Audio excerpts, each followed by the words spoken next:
production. Oh. But on your screen, what did the word say on your screen? It said no production.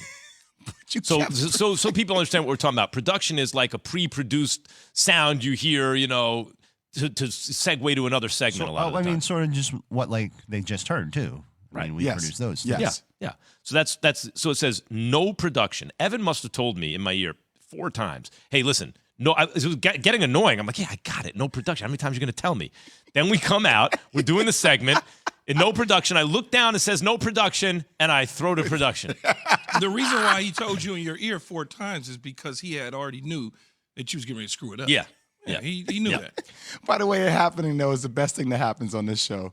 Because we all mess up so many times. I'm trying to think of what I did a post-mortem on. I was like, what was going on in my head? And I realized when I looked at no production, all I could think of was layout for production.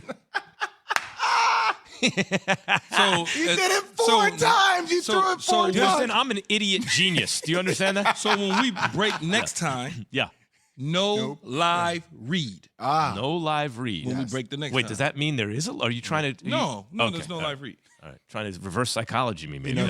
Sometimes they set you up. They say, I have the read, but Key really has the read. Oh, how many times Sometimes I'm like, Key has the after read, Jay has this, and it's like, no, it's Key. Well, it says Jay right here. All right. Steph Curry, guys, listen to this, has a chance to be a champion by, well, the wee hours of the morning tomorrow. It probably ain't going to end before midnight tonight. On drawing attention to himself. I'm the petty king, so I know all about everything, and I use it as entertainment and just have fun with it, because the more you're on the stage, the more you realize the attention that's on you, how much it means to each fan base, how much it means to the cities. There's a lot at stake when it comes to winning championships. I love it.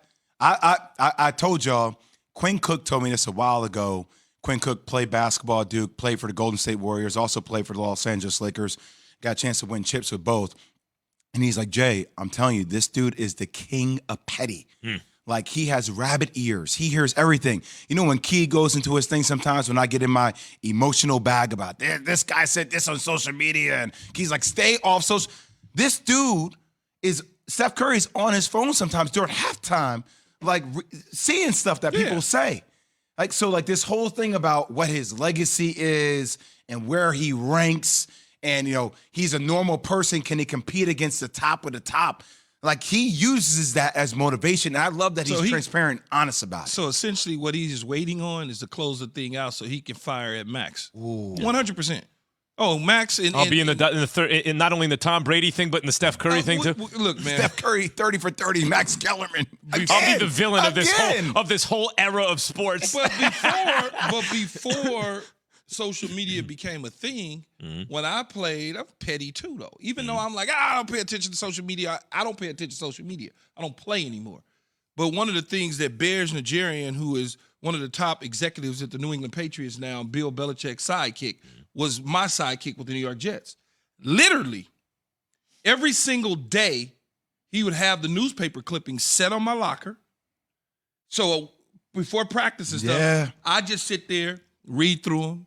Evan Wellner's dad, all those guys at the AP. Jeez. Oh, I got you. Rich Zamini, everybody, Dave Hutchison, Mark Carazano, all of them. Bob Glauber, I'm just reading.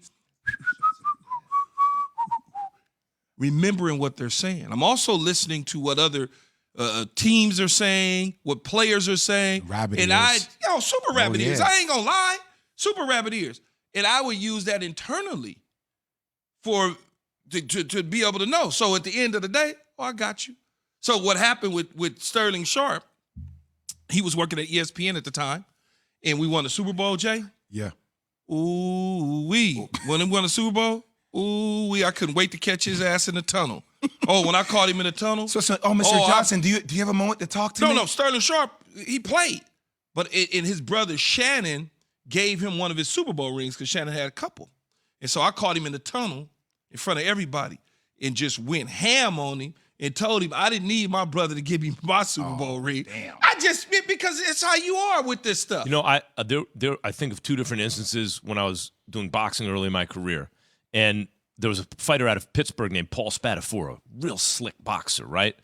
but he had his debut as against a real fighter on ESPN2 on Friday Night Fights, and he had a bad performance.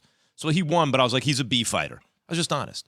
And he knew I was right. He's like, but when I heard that lit a fire in my belly, right? There was another time with Floyd Mayweather early in his career. Well, he was already champion in a lighter weight division, but I had picked against him or said that he wouldn't eventually be able, whatever. And he was yelling at me I forgot where we bumped into each other. And he's like, yo, when I do it, don't be flipping and now saying blah, blah, blah. And I told him at the time, Floyd, if you do it, I absolutely will flip and say that because you will have proven it, you know? Like, it's not, I'm not rooting against Steph. I'm just saying what I believe. If he comes through now, as you were saying earlier, Jay, in a Game 6 closeout against the best defensive team on the road in a 50-50 type series, that he hasn't done something like that yet. Max Kellerman, the most influential man in sports. Mike Greenberg, host of Greeny, host of Get Up, host of NBA Countdown. He hosts a lot of big shows on what this championship will mean. It means as much as the first 3 championships combined, because the first one, I think, can be diminished by those who choose to do so by the fact that LeBron in that series was playing all by himself. No Kyrie, no Kevin Love, no chance. The middle 2 were all about Durant and about that team being unfairly good. You put Kevin Durant on a team that won 73 games. I think it is impossible to assess the individual magnitude for any of those players, including Durant, of what those championships mean because they just created a cheat code. This, I think, would mean everything. I frankly, I love Greeny. I think that's an outrageous take. Like that's my take, basically. Just summarized my take. But like that's the take of somebody, frankly, who hasn't won a championship.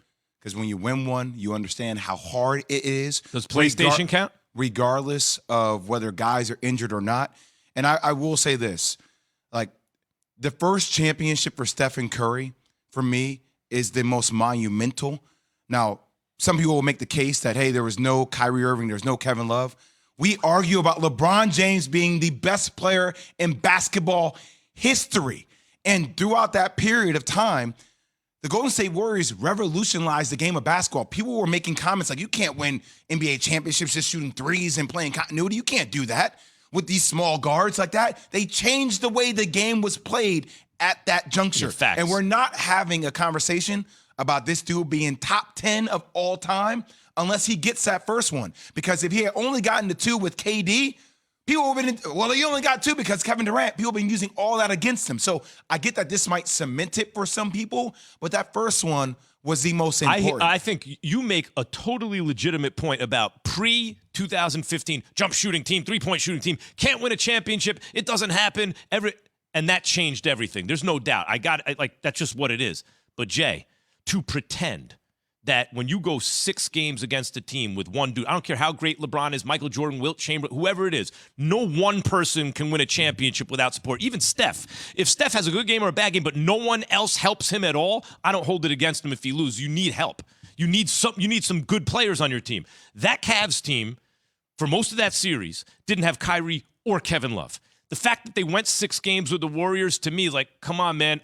At the end of the day, Cavs were better than them. The Warriors, they didn't have dudes on the floor. That's why the Warriors won. That's what makes it monumental. Yeah. You got your first, Max, getting your first one, regardless of whether you thought the Cavs were better or not, like it puts you on the map. It put the way they play basketball on the map. The rest of the league started imitating the way Golden State played basketball after that point. Ain't arguing with that. No. And on top of that, you got to remember the first one, Max, they were young.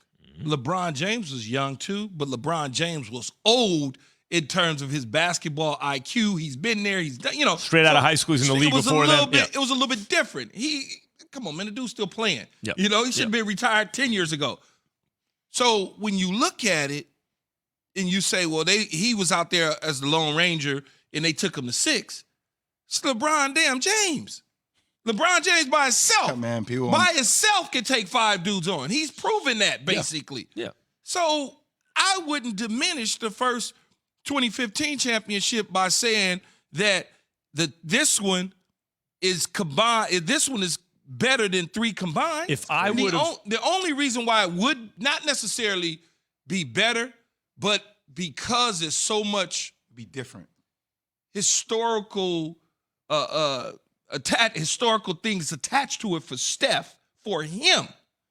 MVP, I hurt my ankle. Then you can have that conversation. Something just but it's occurred not. to me. Something just occurred to me. I think one of the reasons people like me, are looking at it thinking the way we are about 15 is because they didn't win in 16.